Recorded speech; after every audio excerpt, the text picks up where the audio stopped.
এর আগের ভিডিওতে আমরা সেটগুলো সেট করা শিখছি যে কীভাবে সেট করতে হয়। এই ভিডিওতে আমরা শিখব কীভাবে সেটগুলো ওয়াশ দিতে হয়। আমাদের নতুন সেট হলে কিন্তু ওয়াশ দিতে হয় না, কিন্তু পুরাতন সেটে ওয়াশ দিতে হয়। তো ওয়াশ দেওয়ার জন্য আমাদের লাগবে 2 লিটার নর্মাল স্যালাইন। আর আমাদের যদি নতুন সেট নেই সেখানে ওয়াশ দিতে হয় না, সেজন্য লাগবে 1 লিটার নর্মাল স্যালাইন। তো ওয়াশ দেওয়ার জন্য আমরা 2 লিটার নর্মাল স্যালাইন নিয়েছি এবং একটা স্যালাইন সেট। তো এই জায়গাটাতে আমরা কি করব, স্যালাইনের যে লাইনটা সেটা সংযোগ দেব। দেওয়ার পর আমাদের যে ক্লাম আছে আর্টারির প্রথমে লালটা, প্রথমে এটা আমরা কি করব, ওয়াশ দেব। এর জন্য কী করব, জাস্ট আমাদের মেশিনে হাত দিতে হবে না, জাস্ট কী করব, স্যালাইনের সেটটা অন করব আর এদিকে ক্লাম খুলে দেব। তারপর এটা দিয়ে আমাদের ডিরেক্টলি বের হয়ে যাবে পানি প্লাস হচ্ছে 200 থেকে 300 ml। ঠিক আছে, মানে এটা যেন ভালো করে ওয়াশ হয়ে যায়, একটা আনুমানিক বের করে দেব। এটা যখন হয়ে যাবে তারপর আমাদের কি করতে হবে, মেশিনে হাত দিতে হবে, কারণ এর পরেরগুলো ওয়াশ দিতে গেলে আমাদের পাম্প অন করতে হয়। ঠিক আছে, পাম্প অন করার সময় এগুলো কিন্তু ওয়াশ দিতে পারবো না। তো পাম্প অন করতে হয় কিভাবে আমি দেখাচ্ছি। এই মেশিনের ক্ষেত্রে আমাদের স্ক্রিনে যদি আমরা যাই, প্রথমে পাম্পিং সাপোর্টে দিব, তাহলে এই স্টার্ট এবং স্টপ আসবে। এখন তারপর কি করব, স্টার্ট এবং স্টপে চাপ দিলে আমাদের পাম্প অন হয়ে যাবে।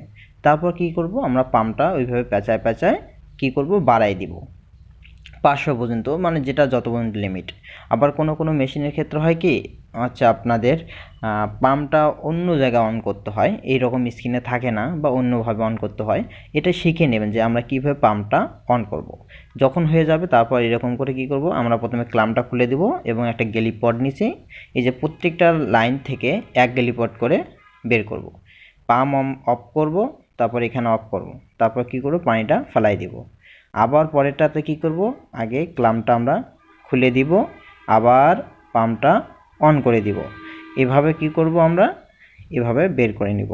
আগে কিন্তু আমরা পাম্প অন করব না, আগে ক্লাম খুলে দিব, তারপর পাম্প অন করব। এভাবে আমরা 1 গেলিপড করে প্রত্যেকটা লাইন থেকে। ঠিক আছে, এই যে উপরের 2টা নিলাম, তারপর হচ্ছে নীলটা থেকে নিব। এরকম করে আমরা নিতেই থাকবো।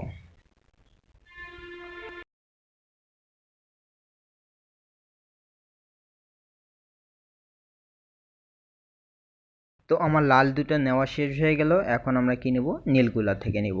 তো ঠিক এরকম করে আগে ক্লামটা আমরা খুলে দিব, তারপর পাম্প অন করব। ঠিক আছে, এভাবে আমাদের কি করব, ঠিক নীল দুটাও এভাবে আমরা দুইটা থেকে 2 গেলিপড বের করে দিব।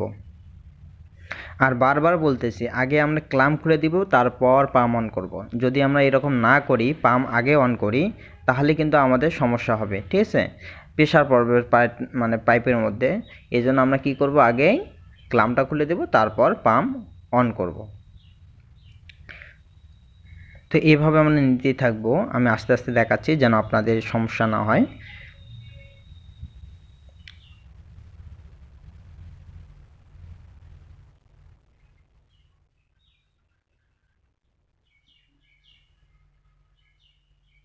তো আমার ছোটোটা থেকে হয়ে গেল, এবার বড়টা থেকে আমি নিচ্ছি ঠিক ওই রকম আগের মতোই।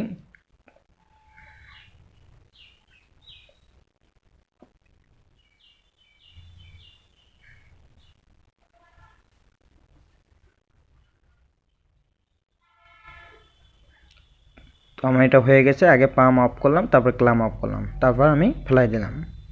ঠিক আছে, তো আমার কিন্তু এগুলো শেষ, ছোটোগুলো শেষ। এবার আমরা আসি বড়টা, যে ভেনাসের যে বড়টা আছে এটা কিন্তু এখনও দেওয়া হয়নি। হ্যাঁ, এখন আমরা কি করব, ভেনাসের বড় লাইনটা এটা কি করব, ওয়াশ দিব।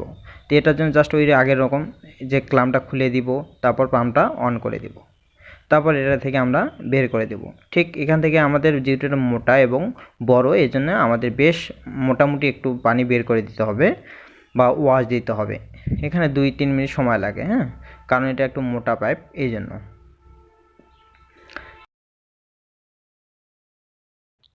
এই কাজগুলো আসলে দেখলে অনেক সহজ মনে হয়, কিন্তু করতে গেলে অনেক এলোমেলো হয়ে যায়।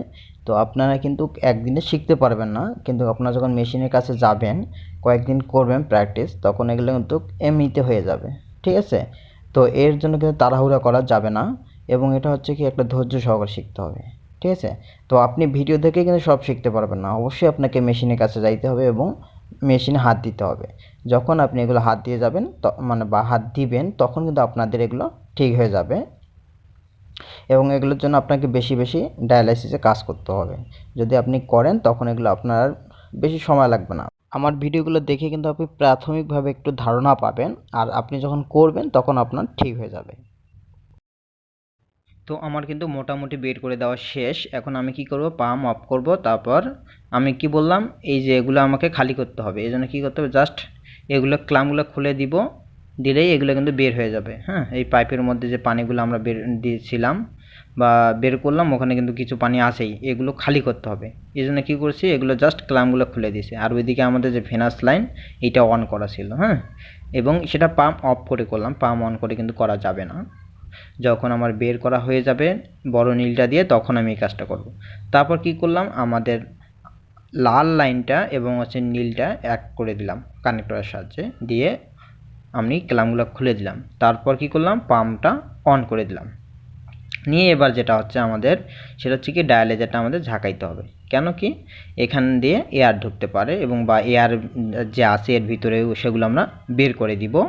তো কী করলাম, আমি এখন এটা ডায়ালাইজারটা একটু ঝাঁকাই নেব। হ্যাঁ, তো নীলের দিকটা কিন্তু আমি ঝাঁকাবো, শুধু লালের দিকে ঝাঁকানো যাবে না। আমি তাহলে এবং যে লাইনগুলো আছে সেগুলো আমি কি করব, ভালো করে টাইট দিয়ে নিব এবং এইভাবে আমি একটু ঝাঁকাই নেব, তাহলেই কিন্তু এয়ারগুলো বের হয়ে যাবে। যখন এয়ারগুলো বের হয়ে যাবে তখন আমি কিন্তু ঘুরাই দিব ডায়ালাইজার, উপরে লাল দিব, লাল দিকটা উপরের দিকে করে দিব আর নীলটা নিচের দিকে করে দিব। তাহলে শুরুর দিকে কিন্তু আমাদের নীলটা উপরে ছিল, লালটা নিচে। এবার এই সময় ঝাঁকানোর পর লালটা উপরে, নীলটা নিচের দিকে আসবে। তারপরে যে আমরা যেগুলো চেম্বার, ওই যে লাইনগুলো আমরা কি করলাম, খালি করলাম, এগুলো কি করব, আরও ভালো করে খালি করতে হবে যেন কোনো পানি না থাকে। সেগুলো খালি করার পর এই যে আমাদের পোর্ট, এটাকে টেন্ডোসার বলা হয়, এই টেন্ডোসারে কি করব, আমরা এগুলো লাগাই দিব, নীলটা নীলে এবং লালটা লালে।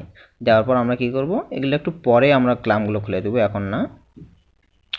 বাইপাসে চাপ দিলাম, চাপ দেওয়ার পর ওই যে আমরা খুলছিলাম প্রথমের দিকে, ওই ভিডিওতে দেখাইছিলাম, এইদিকে খুলে আমরা কি করব, এই যে কাফলিংগুলো নীলটা নীলে এবং লালটা লালে দিয়ে দিব। দেওয়ার পর আবার আমরা কি করব, বাইপাসটা উঠে দিব। তাহলে আমরা কি করলাম, বাইপাসে চাপ দিয়ে কিন্তু আমরা কাফলিং লাগাই দিলাম, ঠিক আছে। তারপরে কি করব, ভেনাস লাইনটা এই জায়গার মধ্যে সেট করে দিব, ঠিক আছে।